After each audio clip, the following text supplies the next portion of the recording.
Bismillahirrahmanirrahim. Today we will discuss the gastric polyps and tumors. In the last lecture we studied gastritis, various types of different types of gastritis, that is acute gastritis, and then chronic gastritis, and H. pylori associated gastritis, and autoimmune gastritis. So gastric polyps, they are nodular masses which project above the mucosal surface, and polyps, they may be classified depending on the mechanism of polyps formation.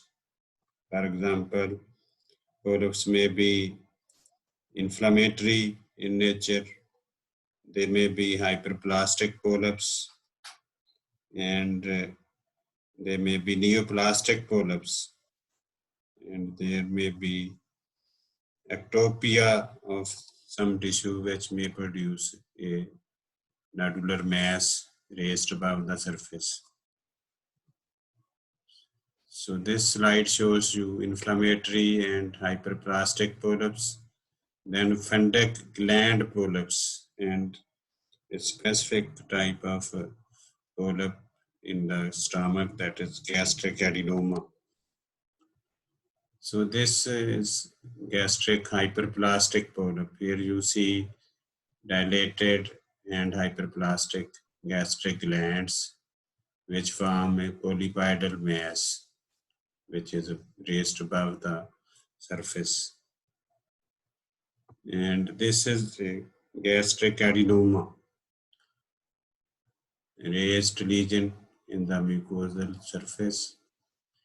And the importance of gastric adenoma is that it carries a risk for development of adenocarcinoma.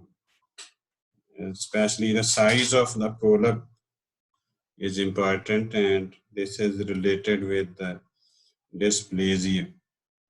If the size is more than 1.5 centimeter, then there is a significant risk of developing adenocarcinoma.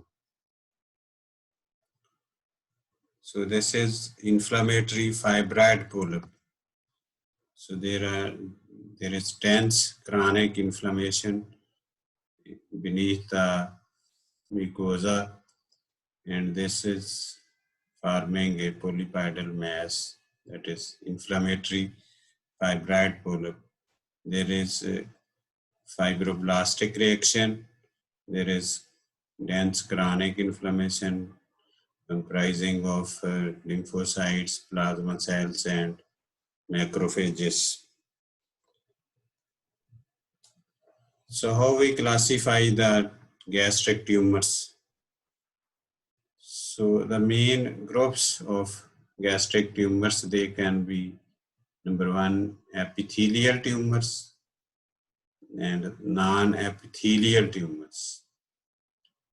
Among the epithelial tumors, there is adenoma, benign one, intraepithelial neoplasia, adenoma, then is the carcinoma, and most common carcinoma of the stomach is adenocarcinoma, which may be further classified on the basis of the morphologic appearances, that is papillary adenocarcinoma, tubular adenocarcinoma, mucinous adenocarcinoma, signet ring cell carcinoma, and adenosquamous carcinoma.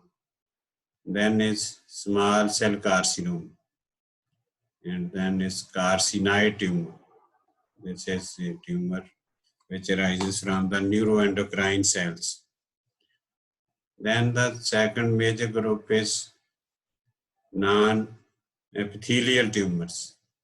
Among this group, you may come across leiomyoma, that is smooth muscle cell benign tumor, then schwannoma, granular cell tumor, leiomyosarcoma, and the one is gastrointestinal stromal tumor, which is abbreviated as GIST.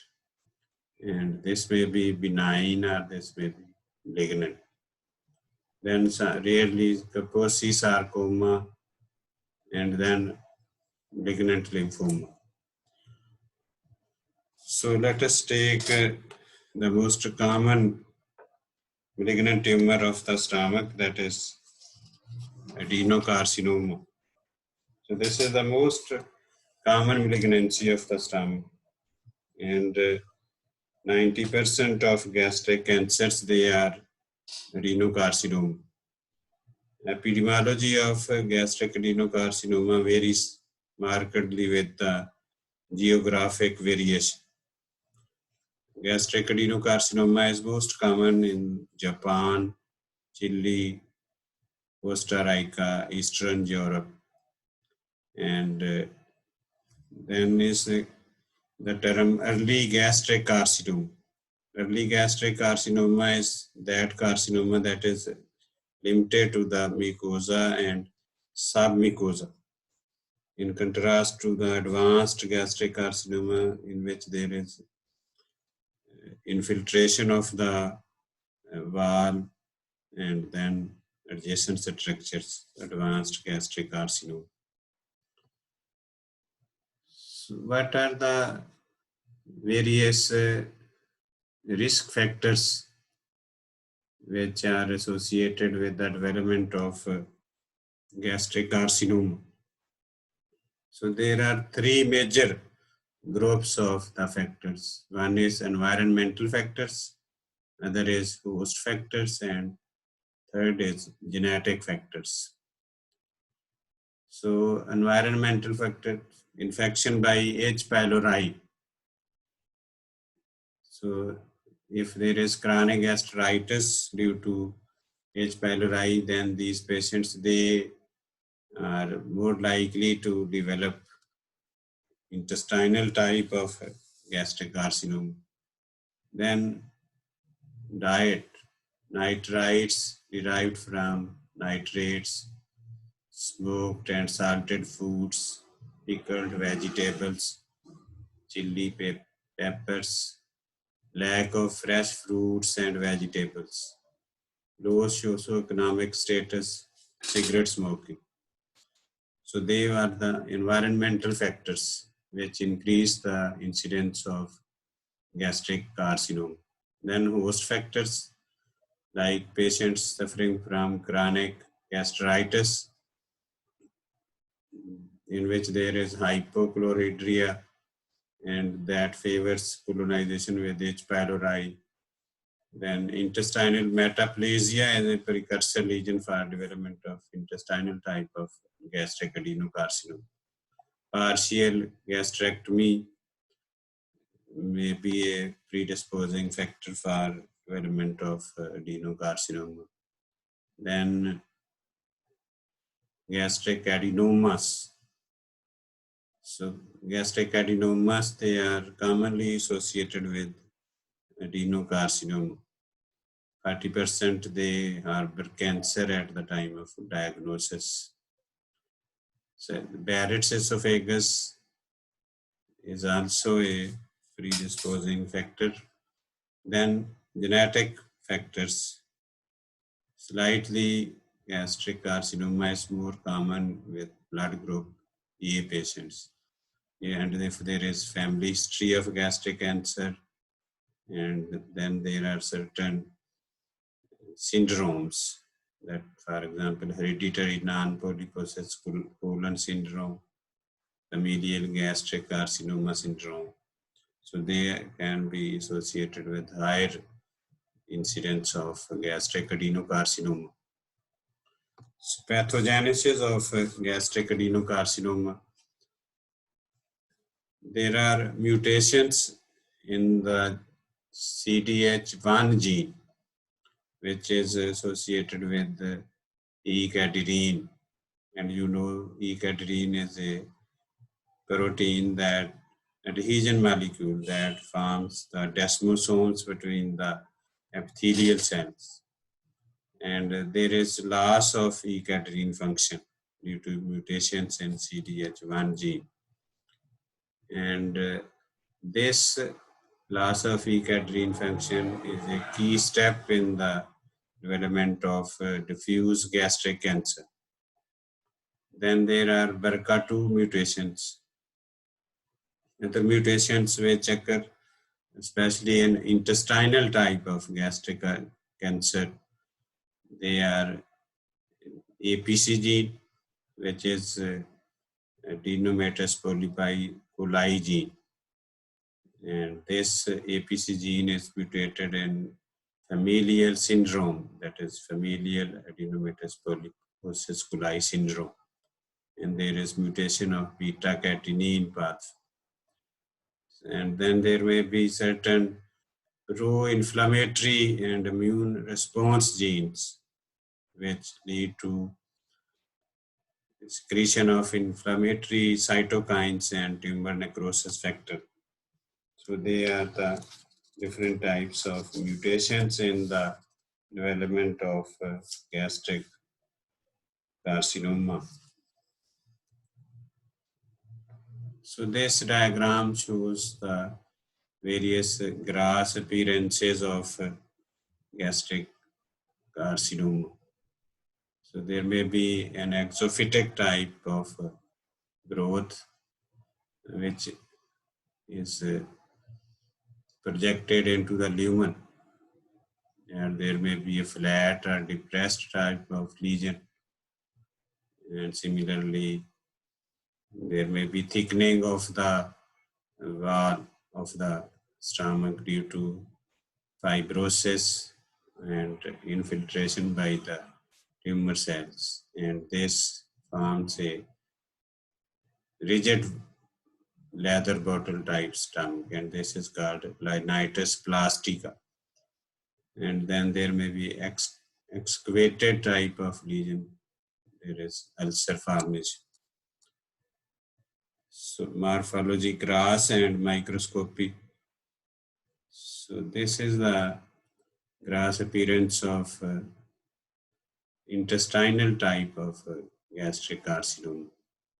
There is an exophytic type of tumor mass formation in the lumen, which may lead to obstructive symptoms. And this diagram shows diffuse type of gastric carcinoma, which is marked by infiltration of tumor cells into the wall of the stomach.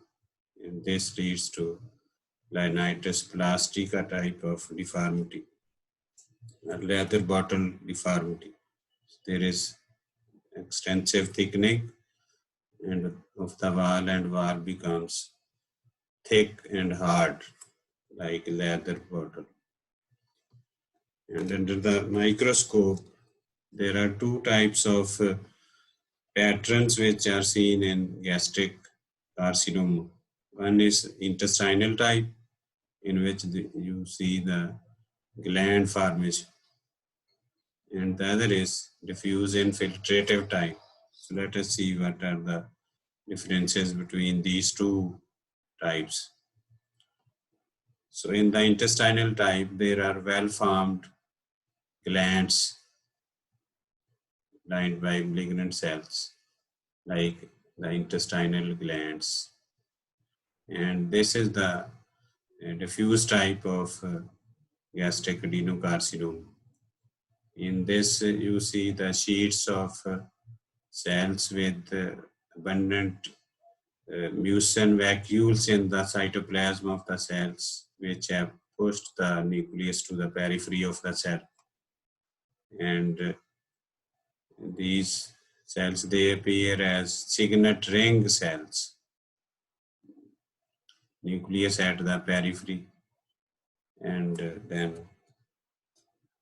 vacuolated cytoplasm. So this is diffuse type, and the other is intestinal type.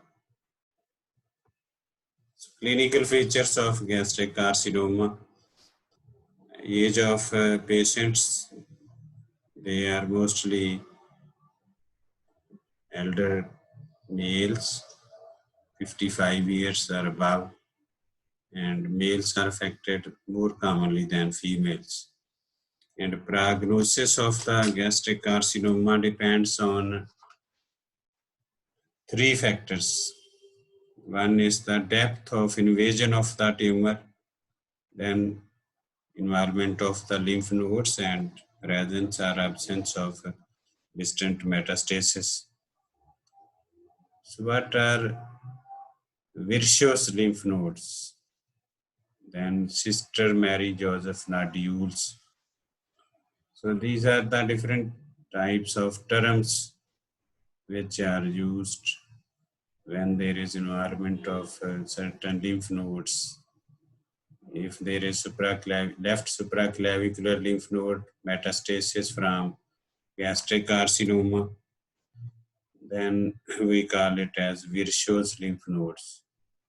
They may be seen in certain other tumors like testicular tumors.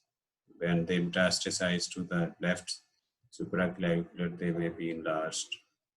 Then Sister Mary Joseph nodules. So they are the nodules present at the umbilicus, and they are metastatic deposits of tumor cells.